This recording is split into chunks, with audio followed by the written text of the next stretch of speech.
1 year back తీసేసాక ఆయన సీన్లు leak చేశాడు నెట్లో.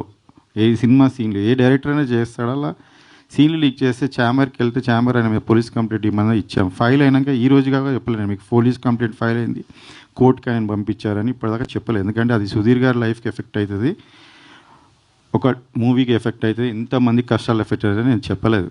ఇప్పుడు నేను చెప్తున్నాను ఎందుకంటే ఎక్కువ రోజులు మనం దాచలేం. అలాంటివి అయినా ఒక 1 ఇయర్ కంప్లైంట్ ఇచ్చి మనం అది చేసినాక 1 ఇయర్ నుంచి సినిమా ఏ విషయంలోనే ట్రోల్ చేస్తున్నారు మీరు చూడండి. ఇప్పుడు ఈమె విషయంలో ఆ మాట అనడము నేను కూడా అసలు చూసే లోపలే ఆమె రియాక్ట్ అయిపోయింది. ఎందుకంటే she like that, she very straight. అదే ఆమె కూడా అదే అంటుంది. ఇప్పుడు ప్రాబ్లం ఉంటే మీరు ఛాంబర్కి వెళ్ళండి, మీరు డైరెక్టర్ అయితే అలా అసోసియేషన్లో కంప్లైంట్ చేయండి, అట్లయినా మీరు ప్రూవ్ చేసుకుందామంటే ఆయన ఎందులో మెంబర్ కాదు. ఆయన ఇంతకుముందు కూడా 2 సార్లు సినిమాల నుంచి బయటికి పంపించేశారని మీకు ఇంకా దిల్రాజు గారు కూడా ఆయన ఆపి వేరే వాళ్ళతో ఫైనాన్స్ చేయించుకున్నాడు ఆ ఫస్ట్ మూవీ. సో ఇవన్నీ కూడా అందరికీ తెలుసు ఇండస్ట్రీలో.